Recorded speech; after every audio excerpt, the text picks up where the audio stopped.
হাটে কোরবানির পশু বেচাকেনার খবর জানাতে রংপুর থেকে যুক্ত হচ্ছেন সহকর্মী রফিকুল ইসলাম। রফিক, কেমন দেখছেন কোরবানির পশুর হাটের পরিস্থিতি আর সরবরাহ ও দরদাম কেমন, বিস্তারিত জানাবেন।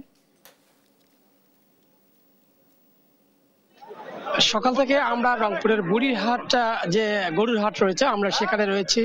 বিক্রেতা যারা তারা বলছেন যে গরুর দাম কম, আবার যারা ক্রেতা তারা বলছেন যে গরুর দামটা বেশি।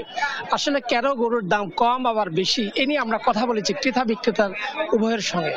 আমরা যারা বিক্রেতা তারা তাদের সঙ্গে কথা বলে আমরা যেমনটি পেয়েছি, তারা মূলত ফরিয়া শ্রেণীর, অর্থাৎ মাঠ পর্যায়ে যারা কৃষক এবং খামারি তাদের কাছ থেকে তারা এই গরু নিয়ে এসে বিভিন্ন হাটে বিক্রি করছেন। অর্থাৎ তাদের যে পরিবহন ভাড়া এবং তাদের যে অর্থ লগ্নি, এই দুইয়ের সমন্বয়ে লাভজনক করার কারণেই রংপুরের হাটগুলোতে গরুর দাম কিছুটা বেশি। তাছাড়া যারা আমরা এই হাটে এসে আরেকটি বিষয় দেখেছি, যারা বিক্রেতা এদের প্রায় 70% মানুষই এই ফরিয়া শ্রেণীর, আর যারা 30% খামারি বা কৃষক পর্যায়ে রয়েছে তাদের সঙ্গে আমরা কথা বলেছি।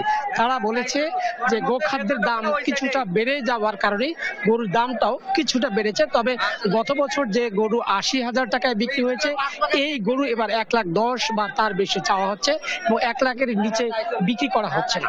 আরেকটি বিষয় আমি আপনাকে বলে রাখি, এই রংপুরের যে 75টা হাট রয়েছে স্থায়ী এবং অস্থায়ী মিলে, এই হাটে কিন্তু দেশি শ্রেণীর গরু অর্থাৎ 1 লাখ টাকা বা 70 থেকে 1,20,000 এরকম গরুর চাহিদাটা অনেক বেশি। এর বিপরীতে আমি যদি আরেকটি তথ্য দিয়ে রাখি যে রংপুর বিভাগে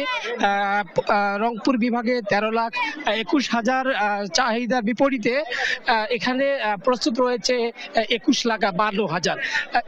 এত সংখ্যক পশুর অতিরিক্ত থাকার পরেও চাহিদাটা থাকার পরেও দামটা অনেক বেশি। একই সঙ্গে যদি আমি বলি যে এখানে যে ছাগল বা খাসি আছে তাদের সেগুলো কিন্তু বিক্রি কম, অর্থাৎ আগামী যে 3 দিন রয়েছে সেই 3 দিনে এই বেচা বিক্রি যেটি আছে সেটি অনেক বাড়বে, এমনটাই প্রত্যাশা করছেন এখানকার যারা বিক্রেতা তারা। তো এই ছিল রংপুর থেকে গরুর বাজারের বা ঈদের বাজারের সর্বশেষ খবর।